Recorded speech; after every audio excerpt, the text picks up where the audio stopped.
Untuk mencegah rekarensi, stamina daya tahan tubuh harus diperbaiki. Keluar darah dari vagina itu mens ya. Padahal kan itu perdarahan. Pas lagi menstruasi itu sering kayak pening-pening. Iya, semua. Cuman saya mah nggak pernah ngerasain itu.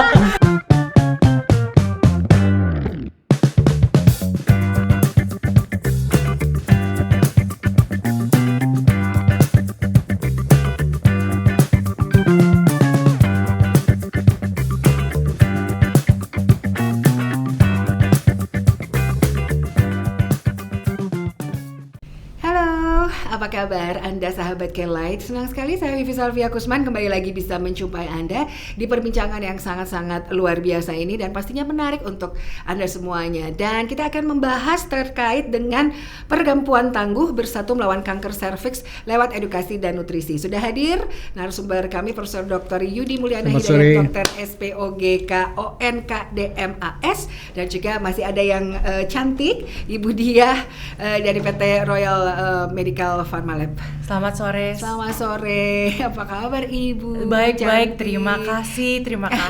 Kita ngobrol lagi nih. Kalau tadi kan tentang ini ya, kesehatan, bagaimana kita mencegah kanker serviks begitu. Tapi kalau sekarang ini justru bersatu melawan kanker serviks lewat edukasi dan nutrisi, pemberdayaan perempuan, dan pentingnya peran komunitas serta dukungan. Tapi yang pengen saya tanyakan untuk ke Profesor dulu barangkali ya. Baik. Ibu yang cantik. Iya, sahabat K-Light, kita kan sering berbicara ya soal penguatan mental dan support system. Nah, gimana dengan tubuh perempuan yang katanya tadi kata Prof kan banyak ya, maksudnya rentan gitu dengan hal-hal seperti itu. Bagaimana peran nutrisi di situ, Prof? Ya, yang jelas begini ya, bahwa kanker serviks itu banyak hal yang yang harus kita pikirkan untuk mencegah supaya jangan terjadi atau kejadian insidensi namanya di Indonesia itu terus tinggi kan gitu. Nah, salah satunya adalah memang untuk memberikan penyuluhan penerangan lah, wawasan pada wanita-wanita kita. Bagaimana pentingnya mencegah kan begitu. Nah, kalau mencegah berarti bukan tugasnya kesehatan saja. Semua termasuk pihak swasta. Jadi pentahelix lah di situ. Terutama ya pemerintah daerah. Artinya begini, pencegahan itu adalah satu mencegah virus masuk ke dalam tubuh wanita itu. Apakah tugas dokter? Bukan. Ya. Nah, terus kemudian mencegah supaya wanita mempertahankan kesehatannya di daerah khusus kewanitaan. Tugas dokter? Tidak, karena ada faktor lingkungan pun berpengaruh gitu. Nah, kemudian daya tahan tubuh wanita apakah dari dokter, dari makanan obat-obatan saja? Tidak. Dari makanan nutrisi yang asupan nutrisi itu kan disesuaikan dengan sosial ekonominya masyarakat. Pemerintah daerah punya kepentingan, punya peran di situ. Tambah lagi upaya screening. Apakah tugas dokter, tugas wanita saja? Tidak juga. Pemerintah harus punya kepedulian itu. Perusahaan pun harus punya kepedulian itu, gitu ya. Nah, nanti ada program disebutkan lah macam-macam kan gitu. Ya artinya harus sama-sama kita ya untuk menekan kejadian ini. Ditambah lagi wanita ini kan rentan. Wanita di Indonesia rentan dalam artian udah nutrisinya memang terbatas dan sebagainya. Kemudian juga ada pernikahan yang lebih awal, ketiga punya anak juga banyak, ngurus anaknya begitu berat dan sebagainya. Itu kan menurunkan daya tahan tubuh wanita.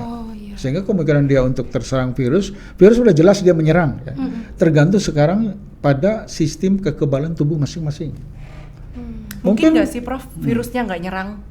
Nggak mungkin, karena sekarang begini, sudah survei 10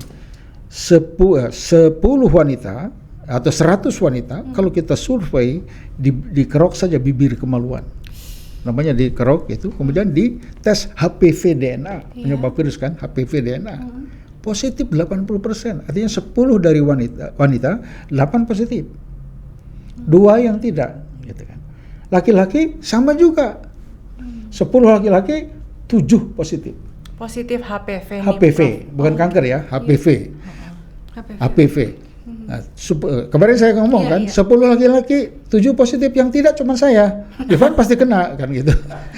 Artinya apa? Ini virus sudah command. Jadi artinya udah umum ada di dalam tubuh kita. Ya kan? Oleh karena itu kita wajib, makanya disebut woman at risk, semua wanita. Makanya harus dilindungi dengan vaksin. Oke, Prof, sorry nih. Tapi kan tadi Prof bilang laki-laki juga ada. Ada nggak sih vaksin buat laki-laki? Nah, itu yang ini. Bedanya laki dengan perempuan. Ya. Kalau laki, kenanya kan di batang kemaluan laki-laki. Kanker penis kan gitu. Jangan sampai kanker. Sudah ada kutil aja, laki-laki sudah minta pertolongan. Gatel dan lain-lain kan. Jadi sudah kelihatan dia. Jadi belum menjadi kanker sudah tahu. Perempuan di dalam susah, itu mulut rahim gitu. Dilihat saja susah gitu ya. Artinya wanita yang paling penting harus kita lindungi dengan vaksinasi, dengan screening segala macam. Laki-laki mau divaksin sama, kalau mau divaksin itu vaksinnya itu kan penyebab virusnya kan sama. Tapi tidak jadi program. Karena ini tidak penting untuk laki-laki, jadi on demand saja. Saya ambil vaksin, boleh untuk mencegah itu, tapi what next ya? Untuk apa maksudnya? Forward lah. Ya. When doctor said gitu, when profesor bilang, all women at risk, ada nggak sih umur berapa atau nggak? Kalau umur 30 baru at risk atau dari umur 10 tuh juga at risk? Dari hasil riset nih ya, bukan Prof Yudi yang ngomong. Hasil riset itu namanya semua wanita itu dalam risiko, at risk gitu. Sekarang berapa umur? Ya tentu orang yang umur wanita kapan dia mulai terekspos keluar. Orang umur balita masih di bawah lingkungan ibu mungkin nggak terlalu berisiko besar. Makanya umur 10 tahun ke atas mulai dia sekolah juga mulai berhubungan dengan community dan sebagainya, itu yang disebut at risk. Apalagi anak-anak buka baju pas mau berenang dan sebagainya, itu kan di lingkungan kita banyak HPV, ini human papillomavirus kan. Makanya kita mulai vaksin pun pada usia mulai 9 tahun. 9 tahun mulai. Berarti Prof nih kan tadi Prof bilang kalau mau berenang aja ada virusnya. Berarti virus HPV itu everywhere. Everywhere. Common. Di sini ada nggak? Why not? Pasti ada. Berarti Prof kayak ada yang bilang kayak jagalah kebersihan kamar mandi. Misalnya kayak di kamar mandi umum, duduk di kayak kloset gitu. Itu juga maybe. Nah, itu saya pemikiran, maksudnya kan kalau misalnya di rumah kita sendiri ya Prof, di kamar mandinya kita kan tahu kebersihan kamar mandi kita. Nah, kalau misalnya pas kita ke toilet umum itu Dok, Prof, gimana itu ya? Itu kan sudah pasti. Jadi itu barangkali yang menyebabkan virus itu everywhere itu seperti itu ya Prof. Saya katakan mungkin begini. Ini toilet. Toilet perempuan V. Kemudian kencing di situ. Pasca kencing, apa yakin tidak ada virus yang nempel sesudah itu? Kemudian diganti virus nyoto. Nggak ada virus nyoto, Prof. Maksudnya wanita Budiah misalkan. Apakah yakin gitu ya? Budiah tidak ada virusnya? I'm not sure about that. Nanti numpuk. Artinya virus berbagai hal itu ada di sini semua. Anda sekarang Bu Vivi masuk sini kencing. Apa ada nempel? Maybe ada. Aduh, gimana tuh jadi? Kelihatan bagaimana, jangan takut.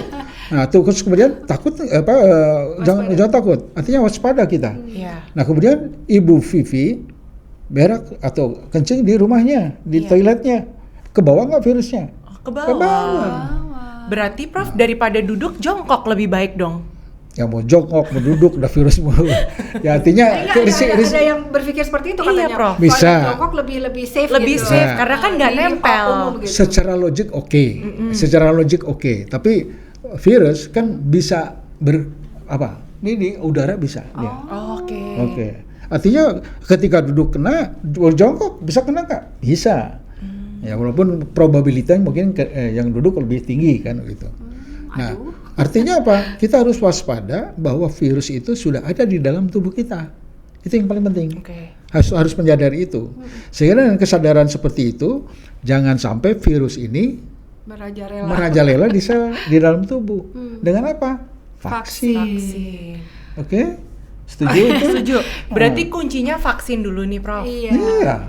Kalau belum nikah, belum melakukan dan belum melakukan hubungan suami istri, sexual intercourse, itu nggak perlu yang namanya pap smear. Pap smear. Kalau vaksin itu harus. Sebelum nikah aja 10 tahun sudah harus, bukan harus. Itu dianjurkan untuk vaksinasi untuk meningkatkan tadi imun surveillance, ya, daya tahan tubuh.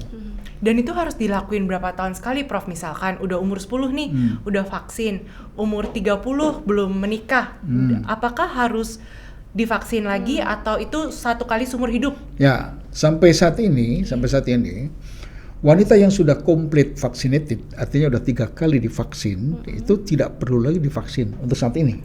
Karena ternyata titernya masih tinggi. Tapi kita belum tahu, masih ongoing research. Nanti mungkin di dalam, karena riset mengatakan itu tidak perlu divaksin. Kalau vaksin kan harus 3 kali nih, terminnya berapa lama, Prof? Kenapa?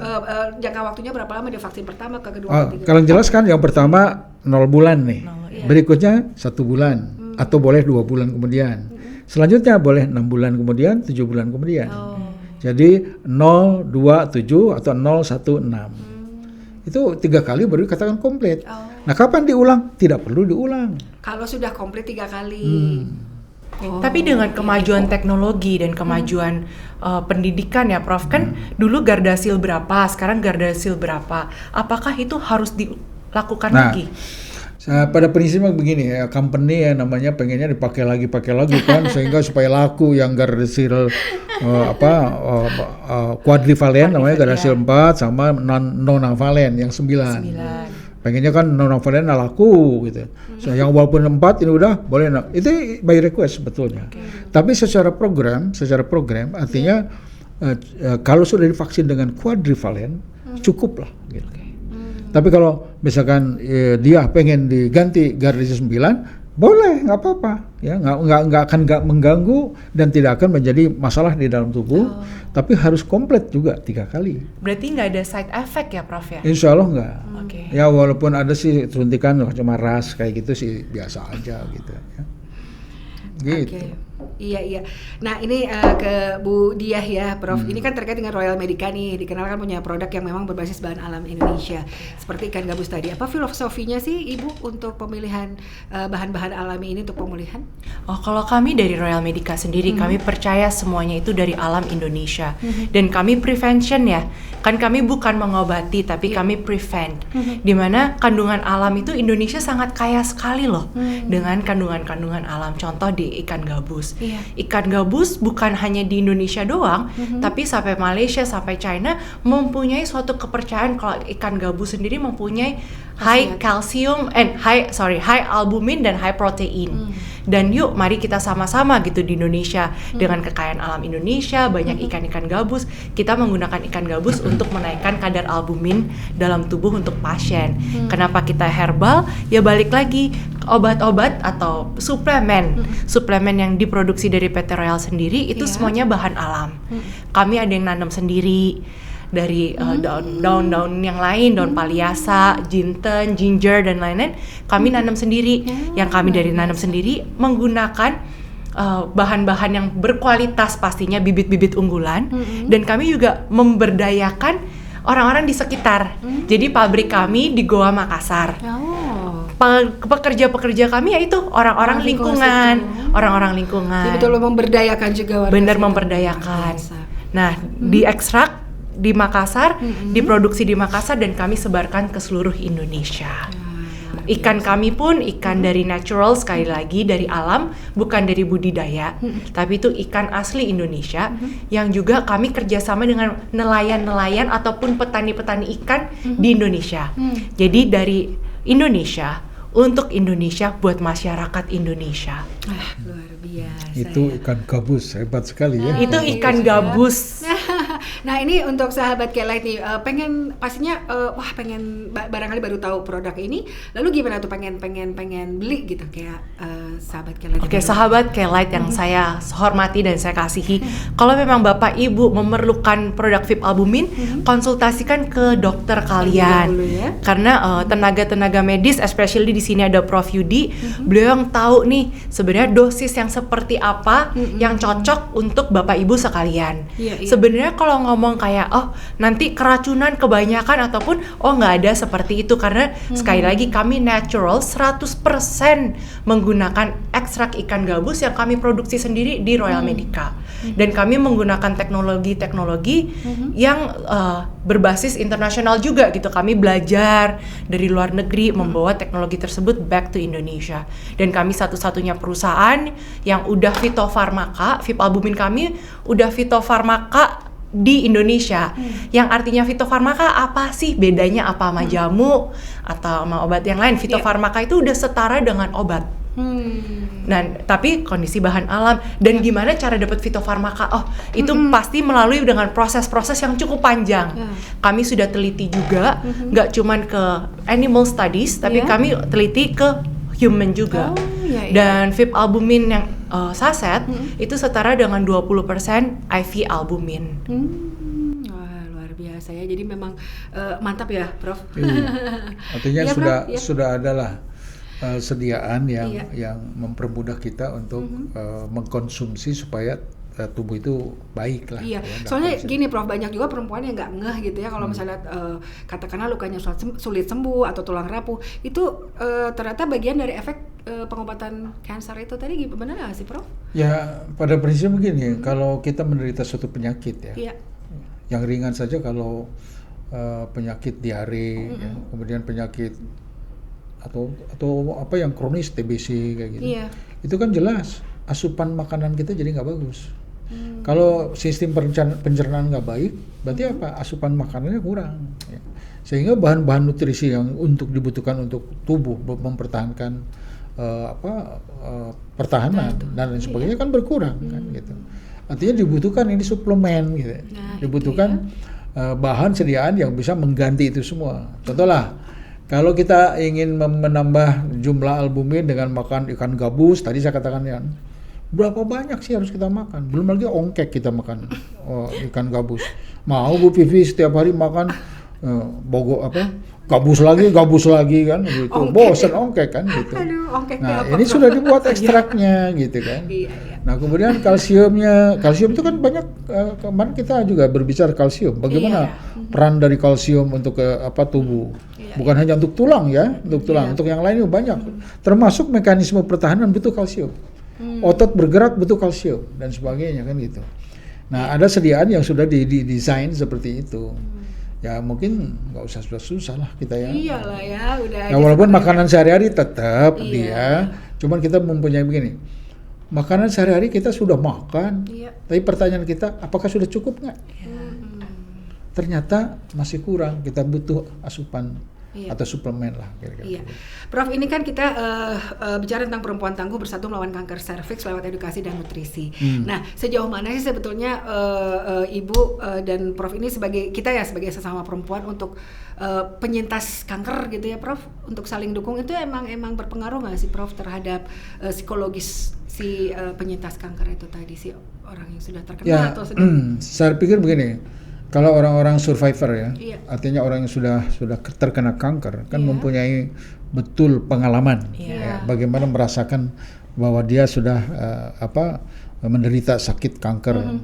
Ya terutama kalau misalkan pada kanker yang stadium lanjut tapi survive dia bisa hidup, itu mungkin bisa menceritakan pengalaman banyak. Beda dengan orang yang baru stadium awal, dia menderita kanker, walaupun dia punya pengalaman, tapi mungkin tidak sedalam itu. Nah, artinya pengalaman inilah yang harus dibagikan kepada perempuan-perempuan karena lain. Sekarang ini banyak Ibu yang maksudnya yang komunitas-komunitas seperti itu yang kayaknya memang sangat-sangat luar biasa. Nah, terkait dengan ini Ibu, bagaimana Royal Medica sekarang melihat peran edukasi dan kolaborasi dengan komunitas perempuan seperti itu? Sangat penting sih. Tapi mungkin sebelum kita ke sana ya, saya mau nanya sama Prof nih. sekarang ada pengobatan yang namanya imunoterapi ya, Prof. Ya. Itu seperti gimana imunoterapi perannya terhadap cervical cancer ataupun ovarium cancer? Jadi gini, secara klasik pengobatan kanker itu satu adalah operasi, yang kedua kemoterapi, ya kan, yang ketiga radiasi.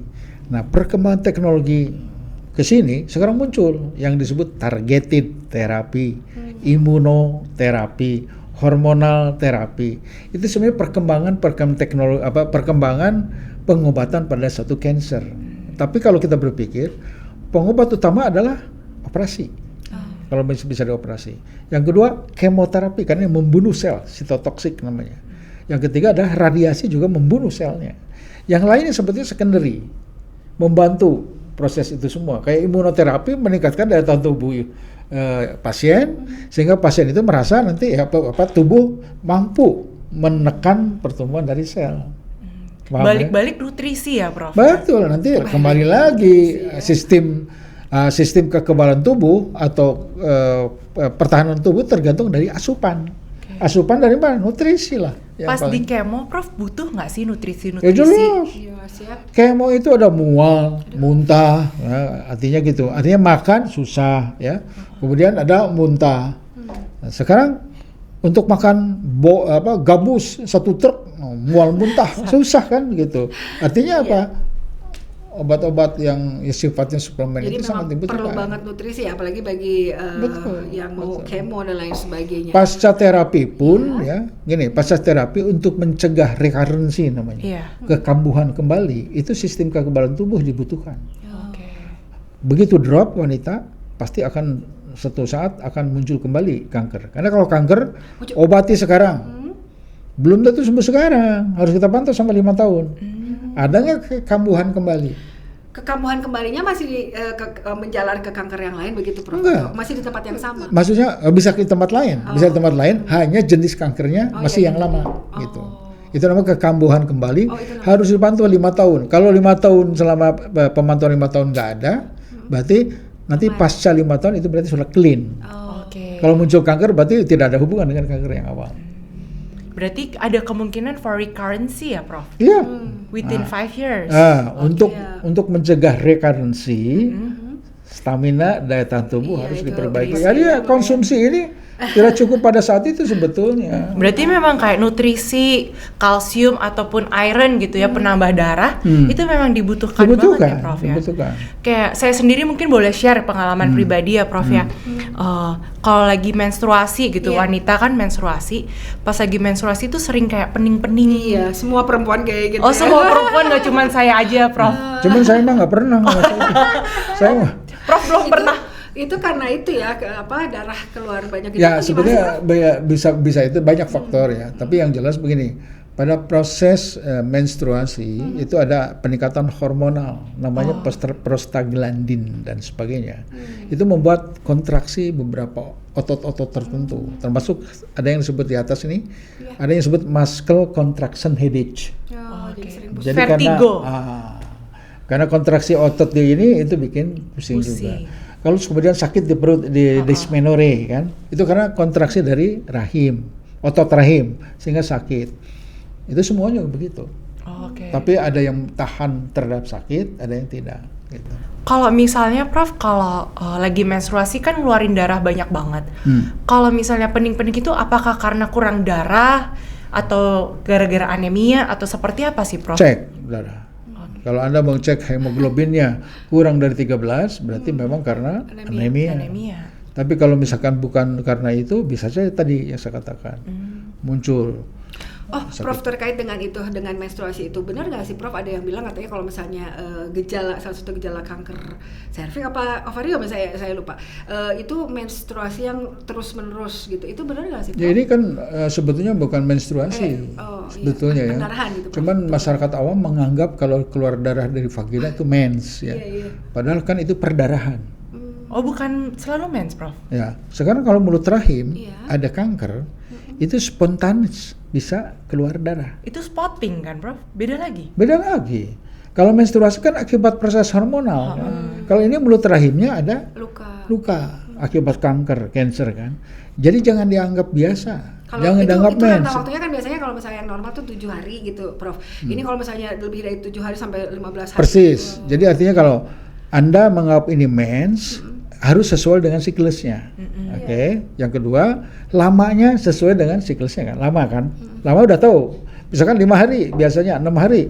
Kalau lebih dari itu dianggap penyakit. Segera berobat. Jangan dijamur, ini mah biasa. Mungkin lagi kebanyakan makan, jadinya mensnya lebih banyak. Nggak benar. Stres, Itu kan pola-pola yang emang kayak kita sebagai wanita ya, Prof, itu kan kita Nah, pikirkan. itu anggapan yang salah. Pokoknya di luar yang sewajarnya, normalnya itu berarti penyakit. Harus Emang dicek. normalnya berapa sih, Prof? Ya kalau yang sudah ditentukan siklus itu ada siklus yang normal tuh 28 hari. Maju 2 hari, tergantung. Kalau Februari tidak maju tuh. Ada siklus yang panjang 35 hari. Ada siklus yang pendek 21 hari. Sehingga kalau siklus yang panjang adalah seseorang sebulan itu tidak merasa haid karena 35 hari. Tapi ada yang siklus pendek 21 hari, bisa saja sebulan itu 2 kali dapat. Itu nggak apa-apa. Itu nggak apa-apa, masih normal, masih ovulasi terjadi. Tapi rata-rata wanita 28 hari. Iya. Itu kan siklus ya, tergantung. Nanti dihitung saja misalkan dia ngitung siklusnya 28 hari. Berarti saya bisa ngitung. Oh, dia nih siklusnya sekian, berarti masa suburnya pada tanggal sekian sampai sekian. Pakai Jadi saya kan aplikasi, nyenggol, Prof. saya mungkin ke dia nggak akan pada tanggal itu. Oh, sekarang saya pakai aplikasi, Ya Prof. justru itu maksudnya kita bisa lihat Iya. kapan suburnya beliau kan Iya, gitu. iya. Nggak, terkait dengan itu, maaf nih Prof, ini nggak ke Budi ya. Coba masalah perempuan, katakanlah Prof yang belum menikah di usia 35 tahun ke atas. Katakanlah usia, ya kan kita tahu lah bahwa ada artis yang menikah di usia yang sudah cukup gitu, Prof. Itu 42 ke atas, itu masih bisa hamil dan is okay, nggak apa-apa ya, Prof? Iya, nggak masalah sih. Hamil kan selama dia masih subur bisa hamil, 50 tahun lagi bisa hamil. Tahu selama- subur apa enggak dari mana, Nah, Prof? itu siklus. Ya, itu Oh, siklusnya. siklus. Jadi kalau siklus itu udah pasti masih subur, Prof. Ya, kalau siklusnya teratur, kita berasumsi bahwa proses pematangan telurnya masih berjalan dengan Prof, baik. kalau misalnya usianya sudah dekat-dekat ke 50 tahun atau sudah 50 tahun tapi si siklus mensnya masih bagus, itu berarti belum menopause. Itu masih subur, masih belum menopause. Sorry, itu masih bisa masih bisa hamil berarti walaupun Masih usianya mungkin. sudah tidak muda lagi. Apa gini asumsinya bahwa kalau haidnya masih teratur, ya, artinya di dalam ovarium itu terjadi proses pematangan sel telur. Karena sel telur tidak dibuahi berarti menstruasi, paham ya? Iya. Nah sekarang asumsinya bisa hamil nggak? Bisa. Selama masih ada yang menghamili. Kalau yang tidak ada yang menghamili kan mau bagaimanapun nggak bisa. Ya kalau ada yang menghamili, Iya. kalau Nah, nggak ada Prof, yang tapi maksudnya gini, Kembali lagi pintu-pintuan lagi. aduh Prof, dari tadi pintuan Nggak. itu apa Nggak, sih, ya. Prof? Waduh. Nggak, jangan. Oh, Nanti jangan, rame, jangan. nanti rame. Itu disclaimer ya, Nah, Bapak disclaimer. Ibu pendengar. Nanti Itu cukup kita dulu aja yang tanya tahu aja aja, ke Pak Ivan nanti di luar lah itu kalau itu bisa dijelaskan.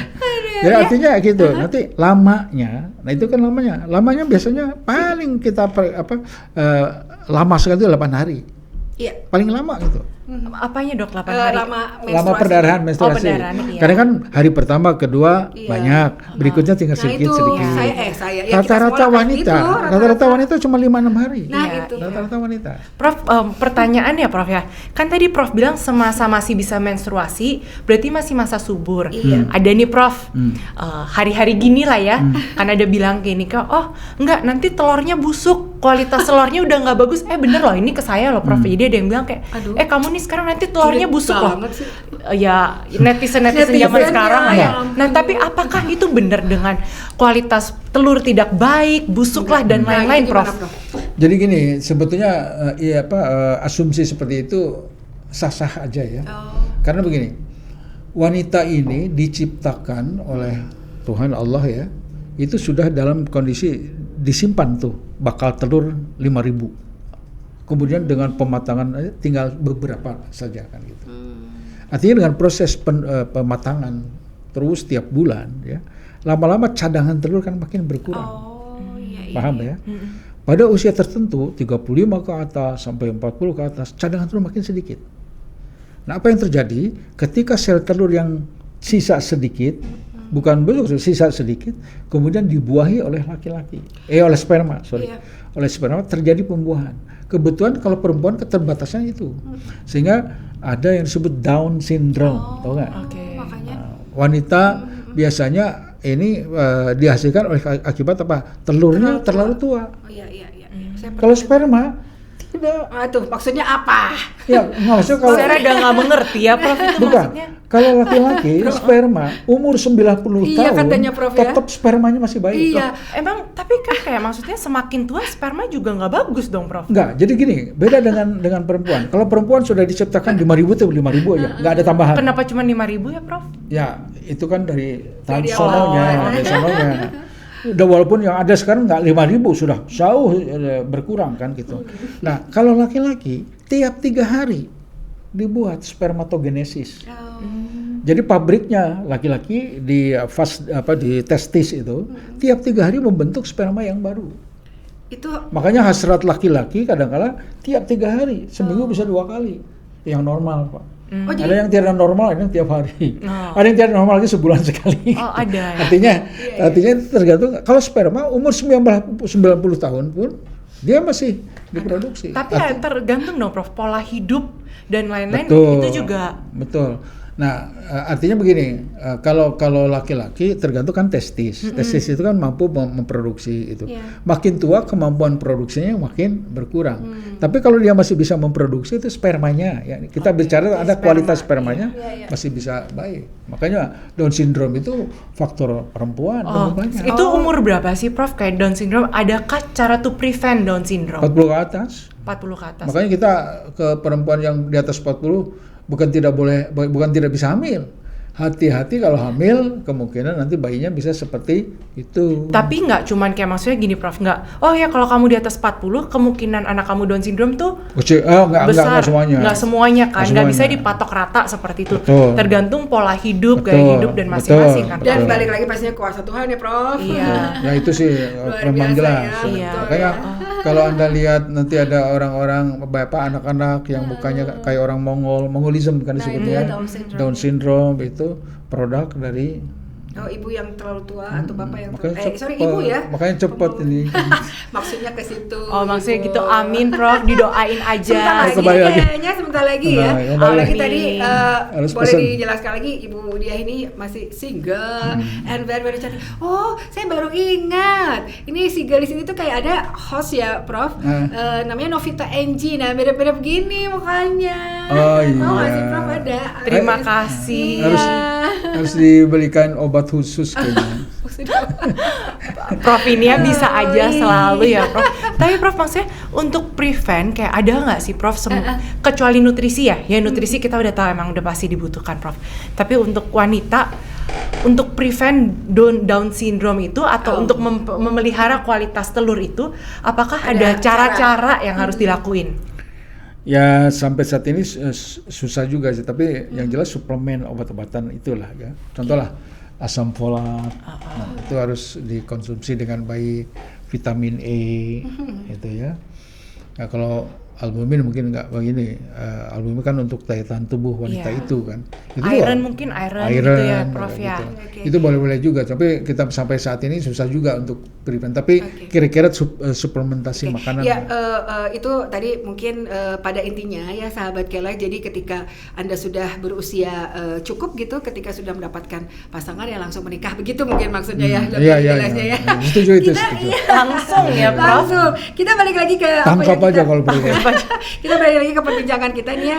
Tadi belum dijawab nih Bu. Oh, belum Ya dijawab. iya, boleh dong. Karena kita ini bicara tentang perempuan tangguh bersatu lawan kanker serviks. Artinya kan perempuan itu betul-betul butuh didukung ya, Prof ya. Apalagi bagi pencinta kanker, support sistem yang paling besar pastinya keluarga gitu. Tapi ya dengan adanya ini Royal Medical ini melihat peran edukasi dan kolaborasi ini, apalagi apakah ada upaya CRR-nya, CSR, kemudian gerakan edukatif atau kolaborasi terhadap hal ini tentang kanker Pastinya ada, kayak dari PT Royal Medica sendiri kita Iya. percaya kalau dari perusahaan kita nggak bisa hidup sendiri ya. Iya. Kayak we are blessed to be a blessing for other people. Apalagi kami dipercayakan kepada dari Tuhan Iya. untuk memproduksi obat-obatan yang seperti ini. Kami keep going gitu untuk Iya. memberikan education buat wanita-wanita. Nggak cuma wanita doang sih, pria juga, karena ya Prof ya kok womanism banget gitu ya, cuman kayak kami memberikan edukasi ke masyarakat sekitar Indonesia kalau pentingnya untuk menjaga nutrisi dalam tubuh. Iya. Dan kami bekerja sama dengan organisasi-organisasi yang ada di Indonesia untuk untuk apa namanya, for women gitu, Oke. untuk edukasi lah tentang cervical cancer, Iya. tentang apa, dan juga kami nggak lupa pap smear penting banget. Yuk kita jaga kesehatan masing-masing. Betul. Tapi kalau yang belum berhubungan, ya mungkin virus-virus vaksin ya tadi. vaksin kok jadi virus ya. Vaksin HPV sangat dibutuhkan. Betul. Jadi memang sebetulnya untuk support system ya pada wanita terkait dengan kanker serviks itu harus kita lakukan dari berbagai sisi ya, termasuk dari pihak private swasta. Iya. Jadi ada kepedulian dari swasta gitu, misalkan untuk menurunkan kejadian kanker itu salah satunya apa? Ya tadi sistem pelayanan kita kan masih kurang support tentang screening proses. screening. Jadi pap smear itu bisa didukung. Yang kedua mungkin tentang edukasi yang upaya preventif, contoh penyuluhan dan sebagainya. Itu juga bisa disupport oleh company dan sebagainya. Belum lagi kalau misalkan mengadakan program-program semacam bakti sosial apapun bekerja sama dengan organisasi profesi gitu. POGI di sini sebetulnya banyak sekali program program bekerja sama dengan itu. Artinya company tadi menyiapkan dana CSR-nya, kemudian nanti Budia dari Royal bekerja sama dengan kami dari POGI mengadakan kegiatan bersama. Itu sangat baik, sangat kita dukung justru. Dan Maka itulah nanti ada program dari POGI dan Royal Medica. Mungkin nanti kita bisa berbicara lebih lanjut ya Prof ya. siap Iya, itu luar nanti biasa. tergantung Pak Irfan lah. Prof, ini Ibu nggak kerasa juga dia udah mau habis perbincangan kita. Tapi apa pesan yang ingin disampaikan oleh Royal Medica untuk perempuan Indonesia yang sedang dalam proses pemulihan gitu ya, baik secara fisik maupun mental, dari Ibu dan dokter? Dari aku Dari nanti Prof menutup ya Prof ya. Buat saya gini, cancer nggak ngelihat umur, nggak ngelihat wanita dari mana, tapi all women at risk seperti yang tadi Profesor bilang. Jadi please do prevention, vaksinasi secepat mungkin dan sedini mungkin, dan jangan lupa nutrition is very important for your body. Betul. Makanya ini ya. makanya dari konsumsi Royal ini ya. Medica sendiri Betul. kami memproduksi obat-obatan berkualitas, suplemen berkualitas yang kami juga nggak mau untuk menurunkan kualitas produk kami. Kami selalu on the first hand kayak quality is number one gitu. Luar biasa. Quality sangat penting ya. Mantap. Ya. Oke, Jadi silakan Prof. saya nambah aja sepertinya yang tadi disampaikan Ibu Dia ya. Jadi yang primary preventionnya sudah diulas tuh. Tadi dengan vaksinasi, meningkatkan hygiene dari alat kewanitaan khusus ya. Yang secondary-nya sebetulnya tadi prevention, secondary prevention dengan deteksi, pap smear, ada IVA, ada HPV DNA test, macam-macam itu. Lakukanlah gitu, jangan takut gitu. Karena kalau kita takut nanti malah nggak diperiksa, tahu-taunya sudah jatuh ke stadium lanjut. Ada yang disebut tertiary prevention. Tertiary prevention itu begini, kita harus menemukan kanker serviks itu dalam stadium yang dini gitu. Stadium 1, stadium 0 kayak gitu kan, atau 1B, itu masih bisa saya operasi dengan baik gitu. Saya operasi dengan enak, pakai laparoskopi, pakai apa, jangan nggak perlu sayat-sayat lebar-lebar kalau stadiumnya awal. Tapi kalau stadium 4 nggak bisa berbuat banyak, nah gitu. Jadi jangan takut wanita dengan kanker serviks gitu. Tapi harus waspada. Segeralah. Kalau ada hal-hal satu yang tidak normal, jangan dianggap ini mah biasa-biasa gitu. Jangan begitu. Oke. Begitu ya, jadi begitu ya, yang paling penting adalah pada intinya jangan takut pap smear ya, bagi Anda yang sudah menikah atau sudah melakukan hubungan seksual, dan juga itu tadi ya vaksin ya Prof ya, dan Ibu Dia ya. Terima kasih banyak loh. Terima kasih waktunya sama-sama. Prof, sampai ketemu lagi. Sampai ketemu lagi Ibu di Dia dan episode juga Prof berikutnya. Dan demikian tadi sahabat Kelet, perbincangan yang pastinya sangat menarik ini. Terus dukung perempuan di komunitas kita, apalagi yang bagi Anda yang memiliki keluarga yang terkena kanker serviks. Terima kasih banyak. Wassalamualaikum warahmatullahi wabarakatuh. Waalaikumsalam warahmatullahi wabarakatuh.